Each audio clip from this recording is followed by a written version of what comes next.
So good morning everyone, my name is Lalit Soni and you are watching Drishti IAS. In this live session we will be talking about the Indian Express newspaper.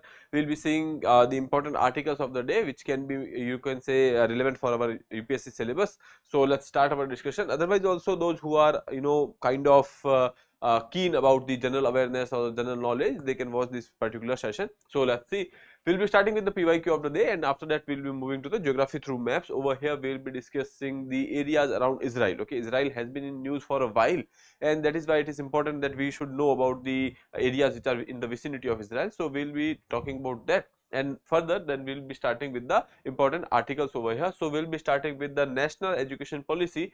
I will not go into the details of national education policy, but we will be talking about a particular reference which has been made over here about 3-language formula. Okay, recently there was some kind of concern which has been raised by Tamil Nadu government. So we will be talking about that. So that is your 3-language formula. We will be seeing in the context of national education policy and what are the concerns which will be seen by us. Okay, then Champakam Dorairajan case. Now when we talk about this Champakam Dorairajan, the name of the case was State of Madras versus Mrs. Champakam Dorairajan. Now, if you have any idea about the development of the reservation, caste-based reservation in India, this case becomes important for us. Okay, so we will be talking about this case, what has happened and how the first amendment came into picture. Okay, then coming to the next one, India mining copper in Zambia. Okay, so this is an African country, and here we have started to go for the mining, and other than that we know that there is this Khanij Videsh India Limited that is also called known as the Kabil. Okay, so we are going for the exploration outside our country. So Zambia is one of the place. Other than that, Argentina is the place where we are going for the lithium. Here in Zambia we are going for the copper excavations. Okay, so these are some of the things which we will be discussing. Other than that, we will be talking about the key highlights from the India EU trade talks which has happened. Okay, so we will be talking about that. Other than that, there will be passing reference to the policies of Mr. Trump, wherein he has talked, the article has talked about the tariffs which has been imposed on the Mexico, Canada, China. We will be talking about that, and then we will be talking about the US aid as well. Okay, so that will be the part of today's discussion. For our own read, there will be one article which will be related to the Lokpal and Supreme Court. Now, why I have taken this article in for your own read, because we have already covered it. Okay, so that is about it. Explanation of the practice question will be given, and after that in the end there will be a question which you have to attempt. Okay, so let's move further. PYQ of the day: consider the following butterflies, fishes and the frogs. How many of the above have poisonous species among them? What they are saying is that how many of them are basically poisonous in nature, or one or two species among them is poisonous. Okay, now if you look at these three options, all of them are poisonous, all of them are having species which are poisonous. There are non-poisonous species as well, there are poisonous species as well. Okay, now if we talk about such things, now one thing is clear when we talk about such things, that how many of them are having poisonous species among them. So we are talking about a general statement. We are saying that yes, there can be poisonous, there cannot be poisonous. What if there is a fish which is poisonous and we do not know about it? Okay, that can also be the thing. Okay, so considering that, there are chances that you can say butterflies can also be poisonous. That can be a defense mechanism. Okay, poison is not to attack someone but to defend. Okay, if let's say when hiding for the predator, or when the predators are attacking them, to make sure that they die because of the venom. So that is how you can say these things works over here. So butterflies, there are some of the species of butterfly which are there which are poisonous. Fishes, they are also having some of the species over there, and the frogs are also having some of such species. Okay, so option C would be a right answer. Now this is a general knowledge, or you can say common sense logic based question. It is not a question of fact. Okay, so that is about it. So you can use such logics in the examinations as well. Last year, I guess in 2024, there was this question where they have said that some species of this are like this, some species of this are like this. When we are talking about the some species and all, in that case you will be seeing that they are making a room for the exceptions as well. Okay, so in that case you can go for, generally you can go for considering such statements, right? Okay, until unless there is a universal truth which is saying that there is no scope for doubt. Okay, so that is about it. Now let's move further to the next part, that is your geography through maps. Over here we will be talking about this issue of the Israel. Now if you look at this particular map, you will realize that there are two parts which is given in a different color, that is West Bank and the Gaza. Now these are the places where Palestinian population is having some kind of majority or hold. Now when we talk about the Gaza also, there are only now patches, some of the patches which are there, which are having the Palestinian colonies or the Palestinian spaces. Otherwise the area, this area is also has been some kind of occupation has been there from the Israeli population, that is there. When we talk about Gaza, Gaza is having Palestinian population and Hamas are controlling this particular area. Okay. Now when we talk about the West Bank, there is this PLA which is there. Okay. So when we talk about this area, that is under, you can say, PLA's authority. When we talk about this area, that is under Gaza's authority, sorry, Hamas authority. Okay. And this area, the white portion over here, that is your Israel, and Israeli settlements are there, and you can say that this is your Jewish population which is having majority over here. Now recently what has happened, that Israel has started to enter into Gaza. Now there are three crossings which are there. Okay, so that is your homework, that you will be going and looking into those three crossings over there. So one I will tell you, one is Rafah. Why I am telling you about Rafah? Rafah is the common name which has been there for the news, etc. So that is why that is the common name which you should be knowing. Now the thing is, you should know about the other two crossings as well. Okay. Now coming to the different parts over here. Here you can see this particular opening here, that is your Gulf of Aqaba. That is ultimately, you can say, going into the Red Sea. This portion over here is basically your Mediterranean Sea. Okay, so that you should remember. So we can say that Israel has an opening in the Mediterranean. In the north we have Lebanon, northeast we have Syria. Okay, there is some place over here that is called as the Golan Heights. Now this Golan Heights is an area which belongs to Syria, but which has been occupied by Israel since 1967. Okay, there was this war at that point of time, and wherein they have actually taken the Golan Heights, and here the Sinai Peninsula. Israel has taken the Sinai Peninsula from Egypt and Golan Heights from Syria.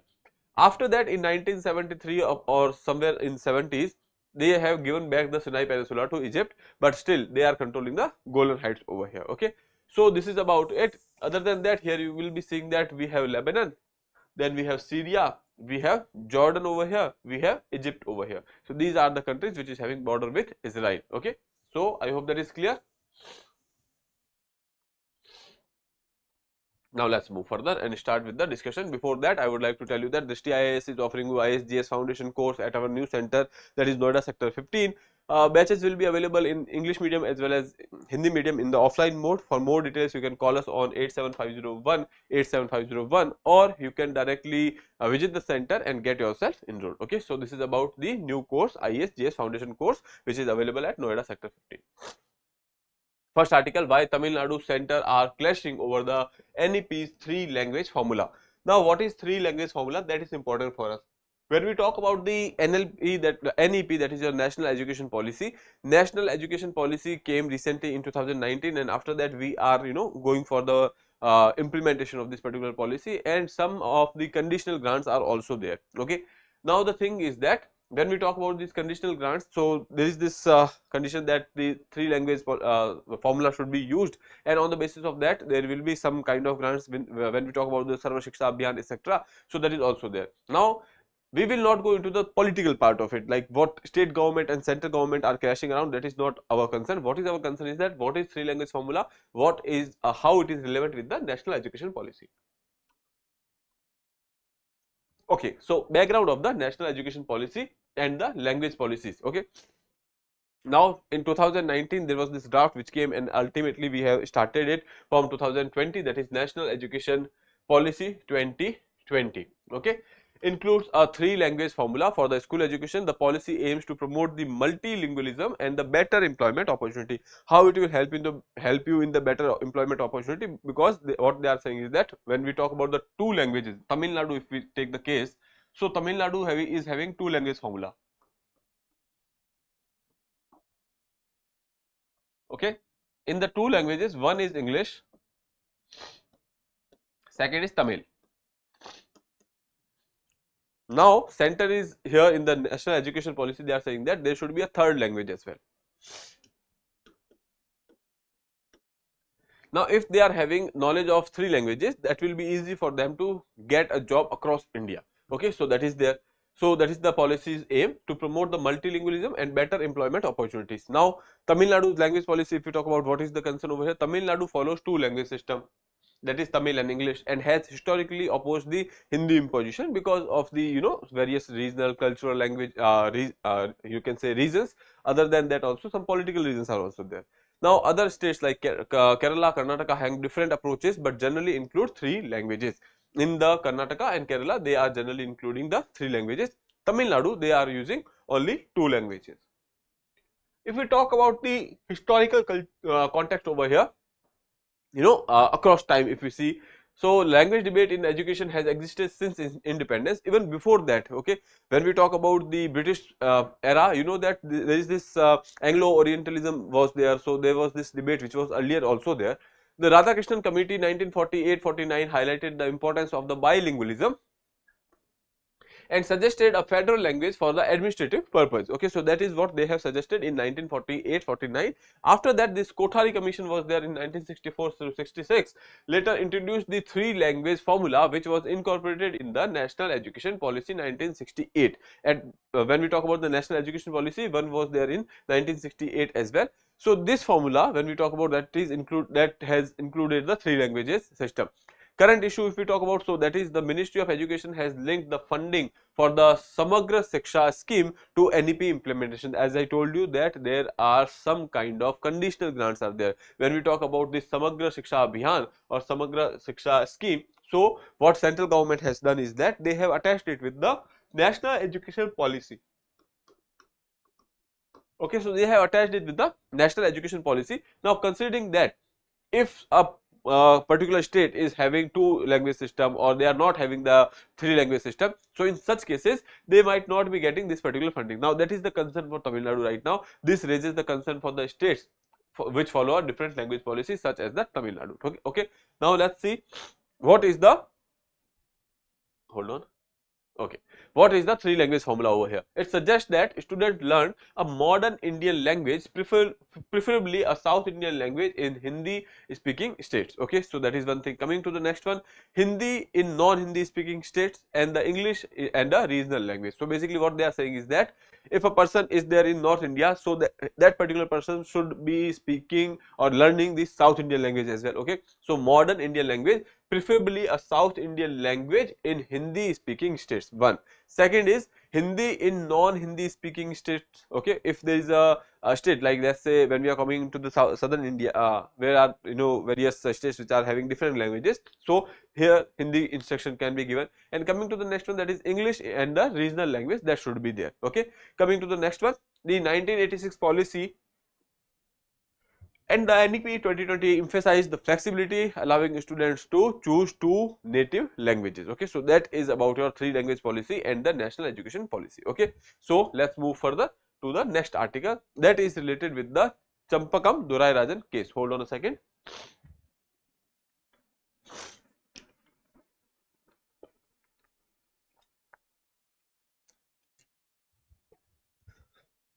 Okay. So who was Champakam Dorairajan? So we will be talking about that. That might not be very important for you, but you should have an idea.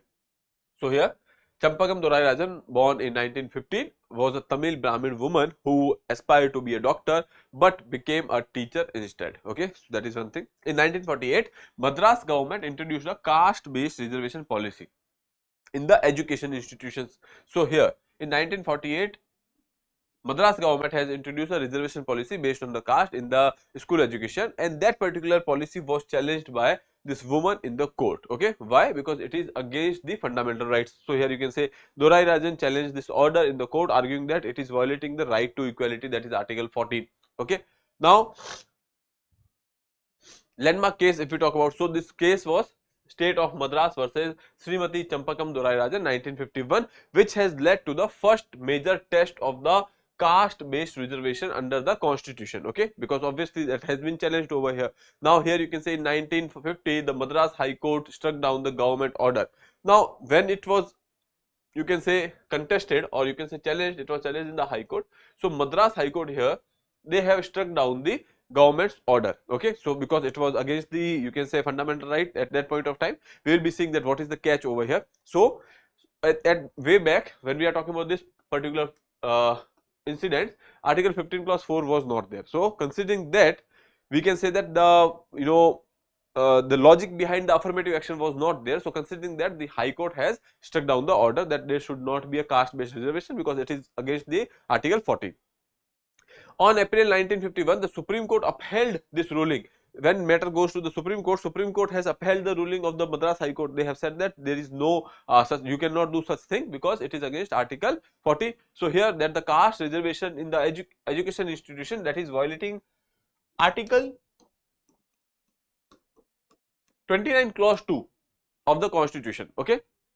Then we talk about the administration of the institution. So considering that Article 29 clause 2 has been violated over here of the Constitution, which ensures no discrimination in the public education based on the religion, race, caste and language. Now again here you can see there was two articles which has been seen over here. Article 14, this particular article was the one where it was challenged that it is against Article 14, that is right to equality. And the Supreme Court made another observation that it is against the Article 29 clause 2 as well, which is basically with respect to the public education and the, relation with the caste, religion, language and the race, okay. Now they have actually struck down the Madras High, that particular government ruling of the, you can say, Madras government's ruling. Madras government's order was there for the caste based reservation. Now see, this order was there and then it was challenged into High Court. High Court has quashed the order, it went to the Supreme Court. Supreme Court has upheld that yes, this order should not be there, reservation cannot be there. Now what government will do? Government has gone for the amendment. Government has said that obviously you are saying that it is against the Article 14, you are saying that it is against the fundamental rights and the Constitution. What if we add a fundamental right which is giving a ground, level playing field, or you can say basis for the affirmative action, okay. So considering that, they have gone for the amendment, okay. So impact was First Amendment here. The ruling led to the First Amendment of the Constitution in 1951, which introduced Article 15 clause 4. Article 15 clause 4 was introduced over here, where in the provision has been made for the, you can say, the affirmative action. This amendment allowed that the state to make special provision for the advancement of the socially and the educationally backward classes, okay. So here they have said that they will be making a provision for the affirmative action, okay, as well as the scheduled caste and the tribes, okay. So basically what they are saying is that for the backward classes, scheduled tribes, scheduled caste, you can go for making some kind of provision which are benefiting them. So that is your affirmative action.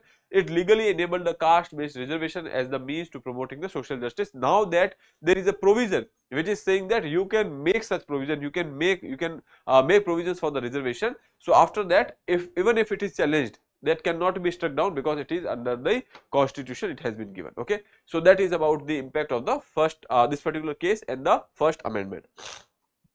Now let's move to the next one, that is the key highlights over here. We have already talked about some of the aspects of the India EU trade talks. We have seen that the India is having problems at the data privacy and the carbon tax, okay. Now other than that, we will be seeing that what kind of discussion has been done during the you can say this particular visit over here. So let's see.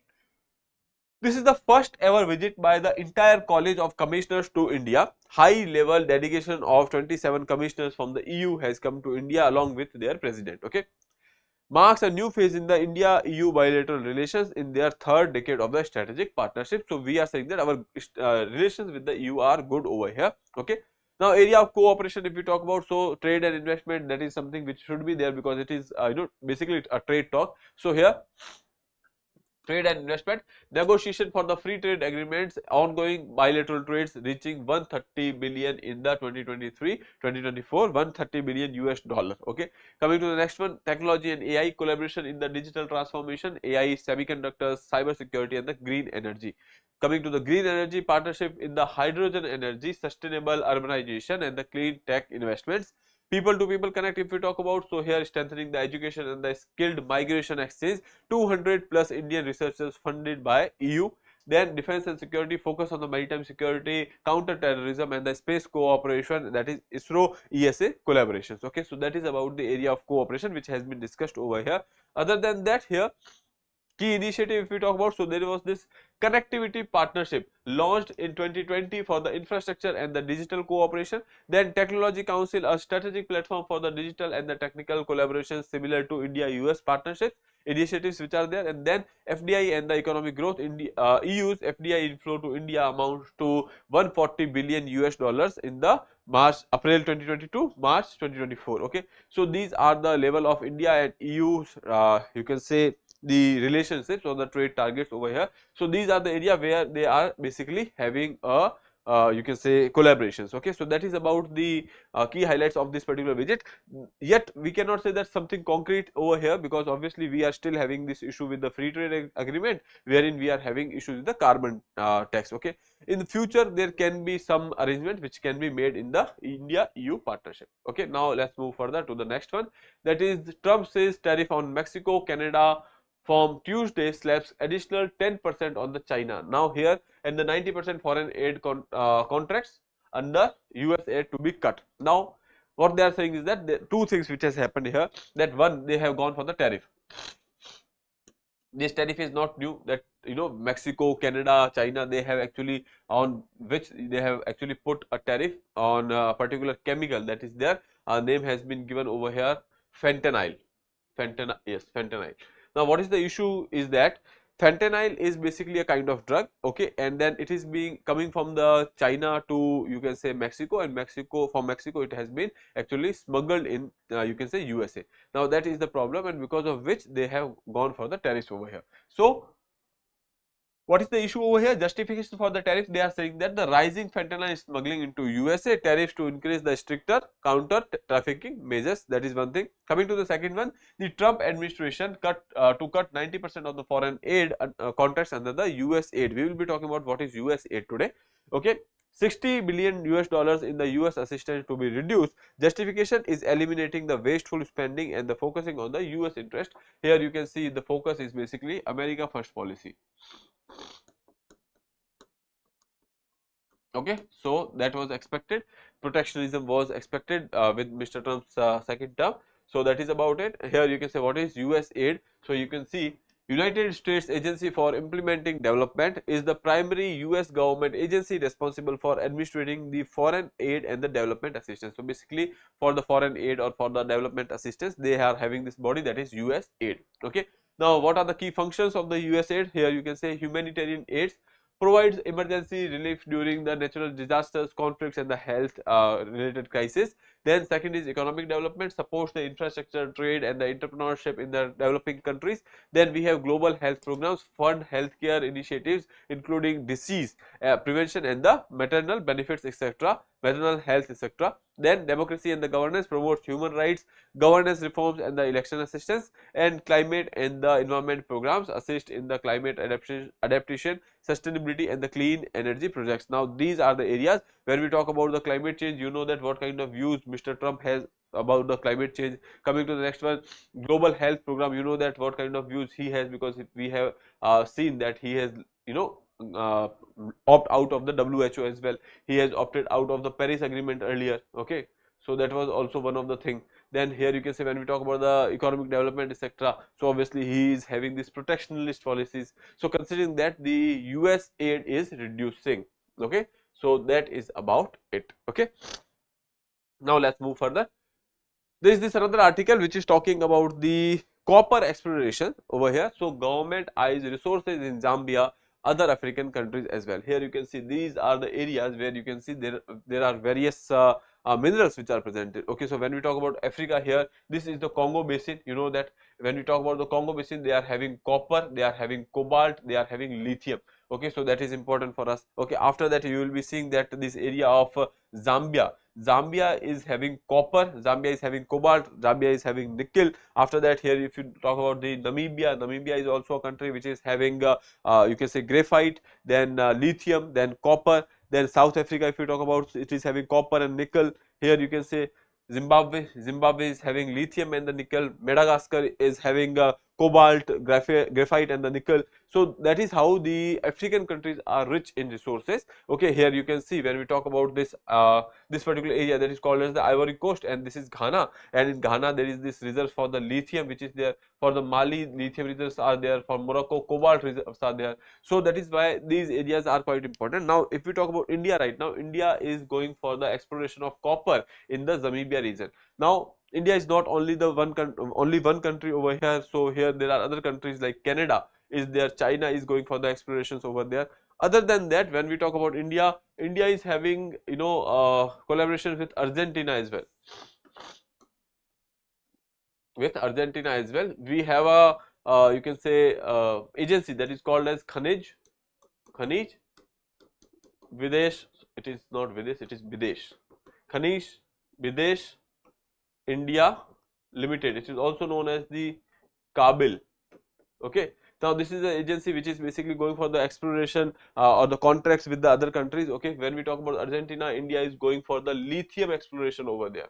Okay. So that is some of the things which you should remember. When we talk about the center has secured 9,000 square kilometer of the greenfield land in the Zambia for exploration of the copper and the cobalt on the government to government basis, copper and cobalt. Then coming to the next one, Democratic Republic of Congo, Tanzania, Mozambique, Rwanda, to get more critical mineral asset for the exploration in the future. We are also targeting them, and then these countries are rich in copper, cobalt, graphite and nickel, key minerals in the which are generally used for the electrical vehicles, electronics, and other than that, when we talk about the renewable energy, batteries, clean energy, for that these resources are quite important.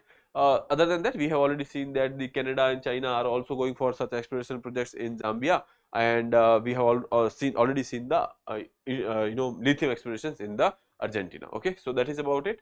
Now coming to the next one, telling numbers. Here, philanthropy in India taking stock, looking ahead. Now basically here we don't have to go for all these you can say numbers, but these three numbers are quite important for you. So let's see here. 95% of the social sector fundings comes from the public spending. When we talk about the philanthropy in India, we are basically targeting the, you can say, sectors like education, health. Okay, so these are kind of you can say education, health, and the gender, sanitation. Now these are the area which is related to the philanthropy, and in India we are saying that the 95% of this expenditure is basically coming from the government. Okay, so that is their private sector is doing not much but only limited things over here. Second thing is that there is the concept of the corporate social responsibility. That is the concept which is basically saying that the corporate sector has to contribute in the social initiatives as well, because they are also having a responsibility over here. So if here you can see 40% private philanthropy comes from the UHNI and the HNI families, that is there. Other than that, HNI, this is basically your high net worth individuals, that is there. Okay, so that is there. And coming to the next thing, 2% families are responsible for 50 to 55% of the CSR. When we talk about the families, that what they means is the family businesses, that is your Tata, Ambani, Adani, Birla. These are some of the families which are basically responsible for the CSR, and these is related to nearly 50 to 55% of the CSR responsibility that is basically paid from the these some of the families. These are 2% families which are responsible for the 50 to 55% of this you can say expenditure on the philanthropy. So this is the number which you should remember for your examination. Okay, I hope that is clear. Now in the end there is this article for your own read, that is in Supreme Court staying Lokpal order on High Court judge, questions of the compliance procedure is there, complaint procedure is there. So you can go through this particular article which we have already discussed with respect to the Lokpal. We have discussed the Lokpal, we have discussed the Supreme Court, we have discussed this particular issue in the polity this week as well. Okay, now in the end we have the practice question. When was the last delimitation exercise conducted based on the census data, that is option C, 1971. Okay. Coming to the next one, that is which constitutional amendment was passed in response to the Champakam Dorairajan, 42nd, 73rd, 15th and 1st amendments. Okay. So, we have discussed that. So, you can attempt this question and answer to me in the comment box. With that, I would like to take your leave. I will see you in the next session. Till then, have a nice day. Thank you. Study well.